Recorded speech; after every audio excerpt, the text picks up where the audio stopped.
My girlfriend said, I'm too young to be tied down. I need to explore my options. After 3 years together, I said, explore away. She came back 6 months later, ready to commit. I rejected her saying I don't need you anymore and the chaos erupted. Original post, I 27 male, got the I need to find myself speech 3 weeks after putting a deposit on apartment we were supposed to move into together. Mia 25 and I had been together 3 years, met at a friend's game night, hit it off immediately. She was funny, smart, gorgeous. We'd survived her finishing college, my job relocation, even a 6-month LDR stretch when she did an internship 2 states away. The conversation happened on a Thursday evening. We were at this taco place we loved planning furniture layouts for the new apartment. Then she put her fork down. Derek, we need to talk. My stomach dropped. Nobody says that before. Good news. I've been thinking, she continued, twirling her hair nervously. I'm 25. I've only been with 3 guys, including you. I feel like I'm missing out on experiences. You know, I'm too young to be tied down. I stared at her. Tied down. We're moving in together, not getting married tomorrow, but that's the path we're on, right? Move in, get engaged, married, kids, the whole thing. And I need to explore my options. See what else is out there. So you want to break up to date around? She nodded, reaching for my hand. I pulled it back, but we can stay friends. And who knows? Maybe after I've had my fun, we can reconnect. You're definitely husband material, Derek, just not yet. Husband material. Not yet. Like I was a coat she wanted to put on layaway. Mia, I said slowly. If you leave to explore, we're done permanently. She laughed, actually left. Don't be dramatic. People take breaks all the time. This isn't a break. You're ending a 3-year relationship to sleep around. That's not, she sighed. Look, I know you're upset, but you'll understand. Eventually we're meant to be together. I just need to get this out of my system. First. I stood up, threw cash on the table for my half. Explore away, Mia. Hope you find what you're looking for. Left her sitting there. Mouth open. Went straight home, called the landlord about the deposit. Lost $500 since Mia hadn't signed anything yet, but worth it to not deal with breaking the lease later.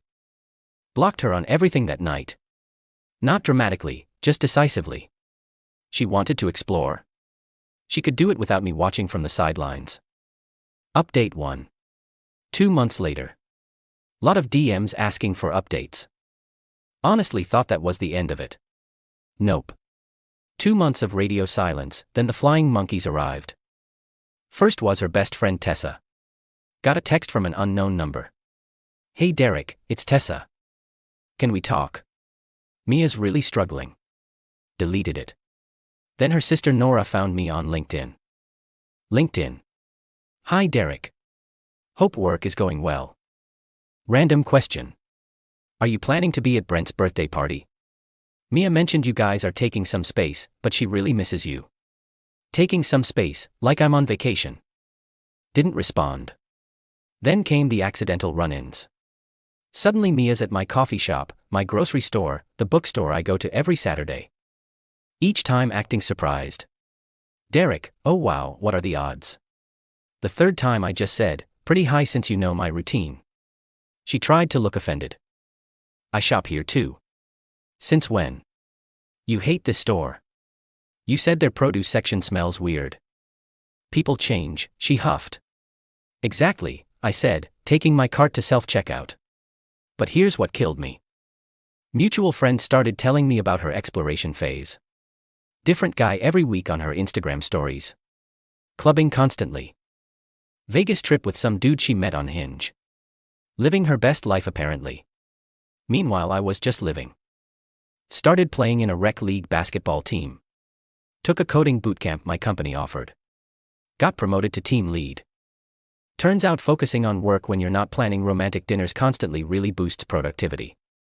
Then last week happened.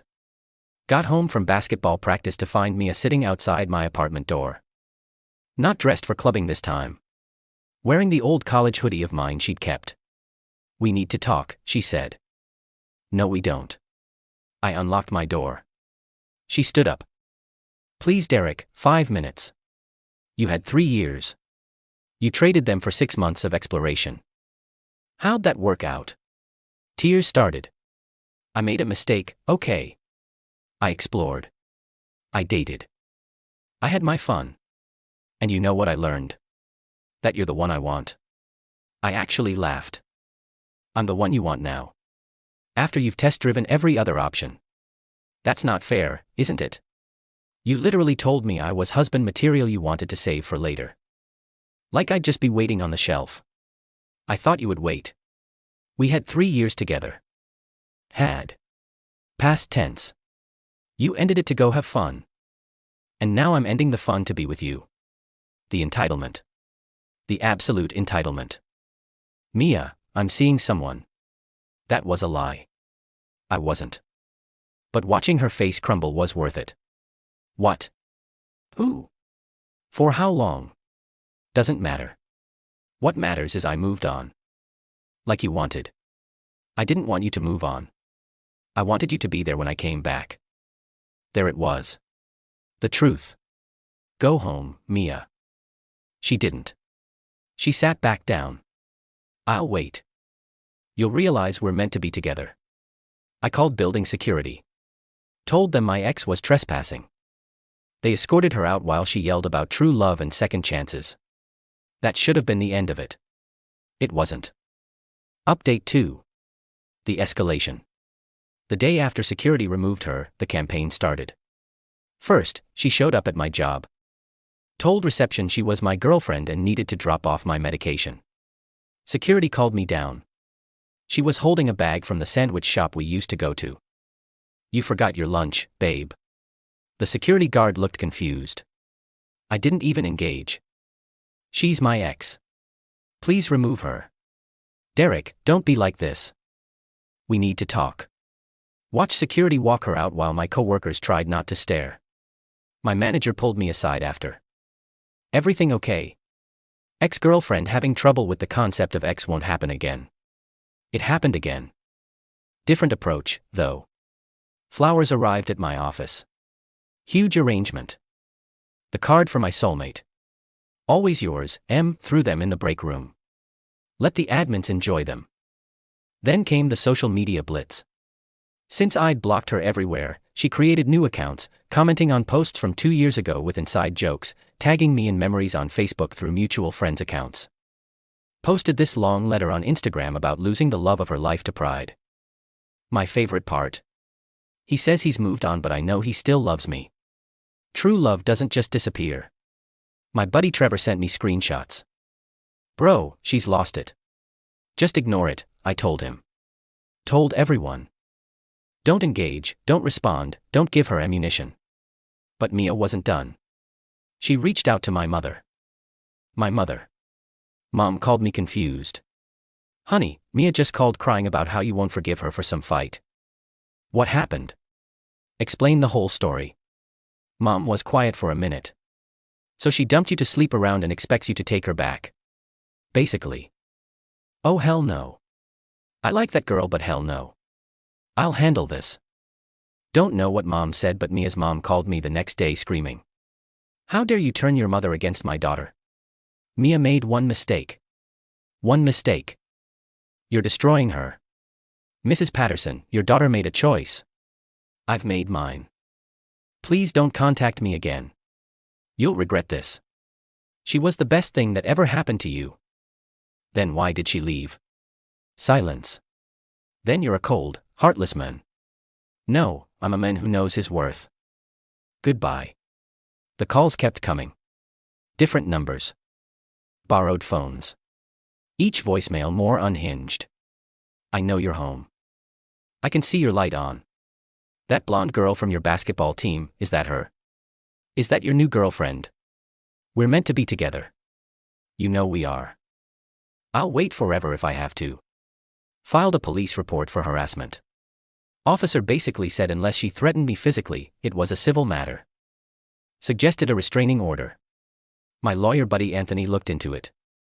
You need more documentation. Keep recording everything. So I did. Every text, voicemail, unexpected visit. Built a file. Then last night, things went nuclear. I was on a date, first one since Mia actually. Girl named Harper from the coding bootcamp. Smart, funny, didn't treat me like a backup plan. We were at this Italian place when Harper's face went pale. Derek. That woman at the bar keeps staring at us. Turned around. Mia. In the red dress I'd bought her for our second anniversary. She raised her wine glass at me like a toast. Then started walking over. Derek, what a coincidence. You need to leave. She looked at Harper. Oh, I'm Mia, Derek's girlfriend. Well, ex but not for long. Smiled like a shark. Harper started to stand.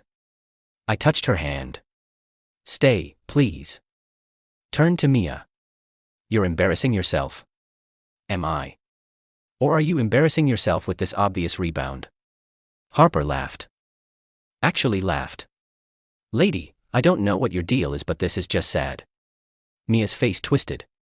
Excuse me. You hurt me. Whatever you had with Derek, you threw it away. Now you're stalking him at restaurants. That's not romantic. It's pathetic. You don't know anything about us. I know he blocked you. I know you've been harassing him. I know you're about 3 seconds from getting arrested if you don't leave. I pulled out my phone. I'm calling the police. Mia grabbed it. Tried to grab it. Knocked over Harper's wine in the process. It went everywhere. All over Harper's white blouse. The manager appeared immediately. Ma'am, you need to leave. I'm not going anywhere. This is my boyfriend. The ex-girlfriend, I corrected. Who's stalking me? Please call the police. The manager nodded to a waiter who pulled out his phone. Mia realized she'd miscalculated. Derek, don't do this. Please. You did this. Every choice. Every escalation. You did this. Cops arrived 10 minutes later. Took statements from me, Harper, the manager, even other diners who saw everything. Mia tried to spin it as a misunderstanding, but Harper's wine-soaked shirt told a different story. They didn't arrest her, but they gave her a criminal trespass warning for the restaurant and strongly suggested she leave me alone. As they escorted her out, she yelled, "This isn't over, Derek. We're meant to be together." Harper was incredible about it. Even joked that she'd never had such an eventful first date. We grabbed pizza after, but the mood was pretty shot. She did kiss me goodnight, though, and said, "Call me when you get that restraining order." Filed for the emergency protective order this morning. Court date next week. Final update, the reckoning. Court day arrived. I showed up with Anthony in a folder thick with evidence. Mia showed up with her mom and what looked like a lawyer she found on a bus bench ad. She dressed like she was going to church. Conservative dress, minimal makeup, hair in a bun. The transformation from party girl back to good girl was almost impressive. Judge reviewed the evidence, the texts, voicemails, witness statements from the restaurant, the police report, everything. Mia's lawyer tried to paint it as a misunderstanding between former lovers. Your Honor, my client simply wants closure. She's been trying to apologize for ending the relationship hastily. The judge looked at him over her glasses. Counselor, did you review the evidence, specifically the voicemail where your client says, and I quote, "I can see your light on." Even her lawyer looked uncomfortable. Then Mia asked to speak against her lawyer's advice. Your Honor, Derek and I had 3 beautiful years together. I made one mistake. I asked for space to grow as a person, and now he's punishing me for it. The judge flipped through papers. You ended the relationship to, in your words, explore options. Yes, but, and Mr. Reed told you this would be permanent. He was upset. He didn't mean it. Ma'am, you're 25 years old enough to understand consequences. You ended a relationship. He accepted it and moved on. Your refusal to accept his decision has led to stalking, harassment, and assault. I didn't assault anyone. I knocked over a glass while attempting to grab his phone. After following him to a restaurant while he was on a date, Mia started crying. I just wanted him back. Is that a crime? The stalking and harassment? Actually, yes. Restraining order granted. 2 years. No contact. Stay 500 feet away. The whole deal. As we left the courthouse, her mom cornered me in the parking lot. Are you happy now? You've humiliated her. Destroyed her reputation. Mrs. Patterson, Mia did this to herself. She loved you. No, she loved the idea of having me waiting as a backup plan. There's a difference. You'll die alone with that attitude. Anthony stepped in. Ma'am, any further contact from you or your family will be considered violation of the protective order by proxy. Walk away. She huffed off, but not before spitting out. Heck, she was too good for you anyway. Right. That's why she was stalking me. The aftermath was swift. Mia lost her job. Turns out, showing up to work sporadically because you're too busy stalking your ex doesn't impress employers. Her Instagram went from party pics to motivational quotes about surviving narcissistic abuse and rising from the ashes. Tessa reached out one last time through a mutual friend. Just so you know, Mia's in therapy now. She realizes she messed up. Maybe in a year or two you could consider, no. But tell her therapy is great. Hope she learns from this. But we're never getting back together. Ever. You're really cold, you know that. No, I'm someone who knows you can't treat people like safety nets. That was 3 months ago. Haven't heard anything since. The restraining order seems to be working. Harper and I are still dating. Taking it slow, but it's nice being with someone who actually wants to be with me, not just keeping me as an option. She jokes that she knew I was worth it when my crazy ex showed up. Only quality guys have stalkers that committed. Dark humor, but it helps. My mom still randomly texts me, "Thank God you didn't marry that girl," about once a week. Dad just says I handled it better than he would have. The funny thing. If Mia had just broken up with me normally, said she wasn't feeling it anymore, wanted different things, I would have been hurt, but I would have understood. People grow apart.